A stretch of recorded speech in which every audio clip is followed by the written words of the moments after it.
Alright, I want to switch it up on you guys today, something other than baseball. But the reason why I ended up, to show you guys why I ended up in school and why I'm still playing baseball today. Today I'm going to explain my past experiences and my cousin's experience on why a gangster is a gangster and why he does what he does in society today.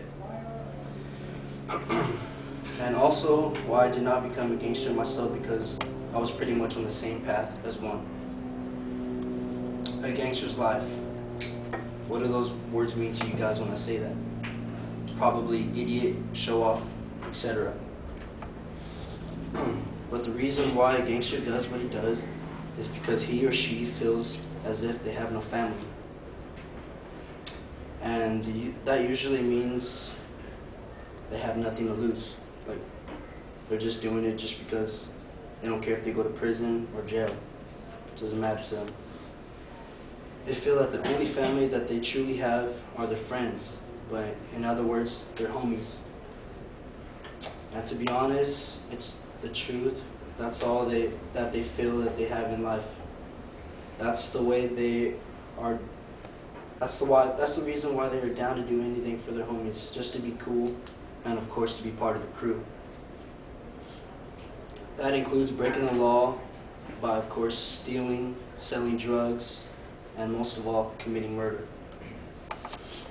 The reason why they do this is because every gangster demands respect. Plain and simple, that's why you see, if you see one walking down the street and you give them eye contact, they're gonna get all butthurt and think you want a piece of them. I'm pretty sure all of you noticed that.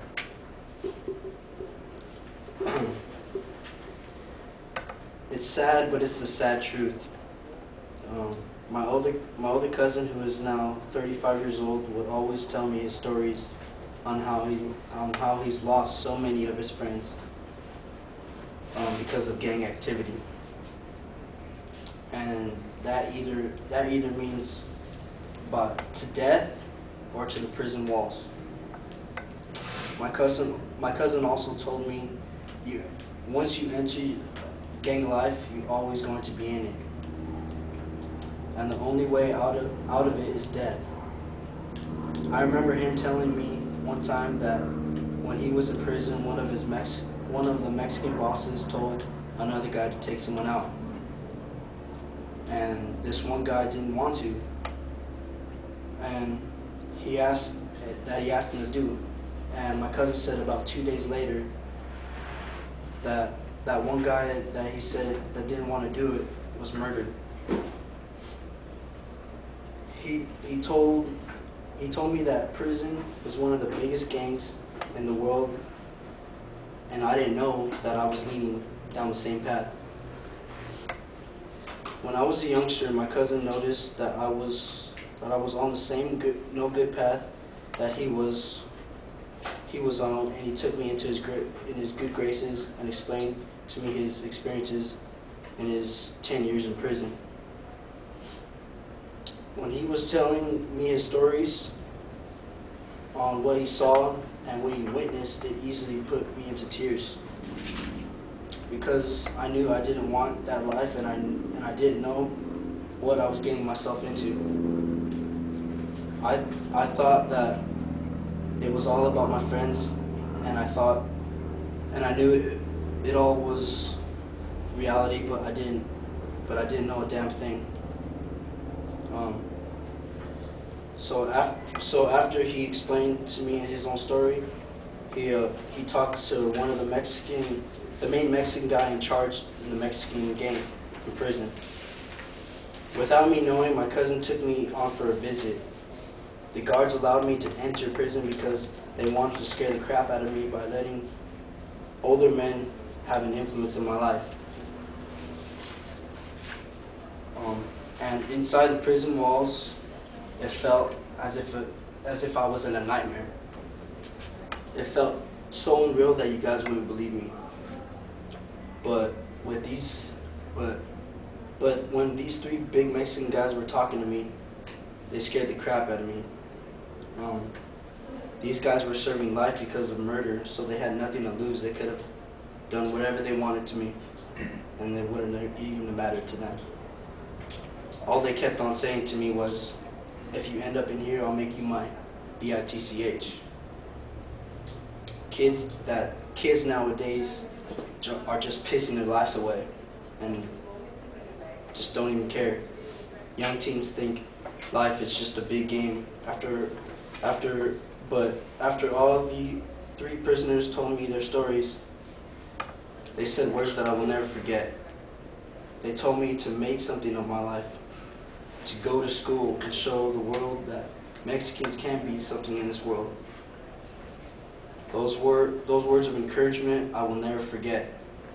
That's one of the biggest reasons why I am who I am today, and why I'm in school, and of course playing baseball.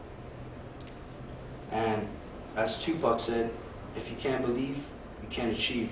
Just look at me. Thank you.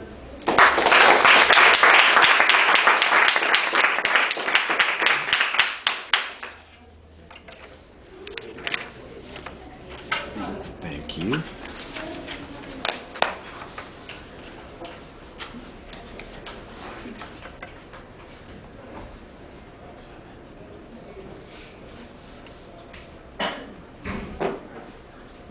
People will text you, it'd be like dead in text.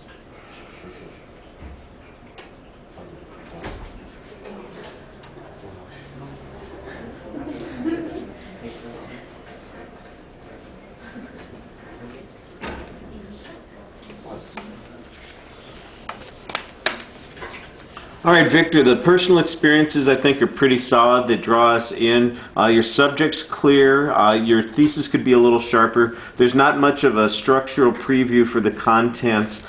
You've got a lot of personal experience that you're using, and some of it's very dramatic, and I think that that is effective. It would be a little bit more effective if you were talking more to us and reading less to us. I know that you want to get things right, but the truth is that it's a little hard to relate to people when they are reading out loud, and again, when they're reading their own personal experiences, that seems a little strange. You're limited because of the dependence on the notes in your movement and your gestures. I think sometimes there are good facial expressions that are getting hidden by the hat being down so far and by your looking at the notes, but it's kind of hard to tell. I thought your voice projects pretty well. There's actually some emotional content in your voice, not because of the variety that you have, but because the tone that you take is a very serious one. You know, everything that you're saying is clear and easy to follow. The pacing might be a little bit slow. There aren't any obvious signs of anxiety, but you are a little more script dependent than you want. I thought that the content was actually pretty well prepared, but the presentation needed a lot more practice and rehearsal. You want to break yourself from the habit of doing the reading, and if you're going to use notes, try and put them on cards instead of pages, because then they'll be less obvious while you're flipping around. Try and lose the hat while you're giving the presentation also. And I liked your exit line. I liked the Tupac quote. That was fine. All right. Thank you.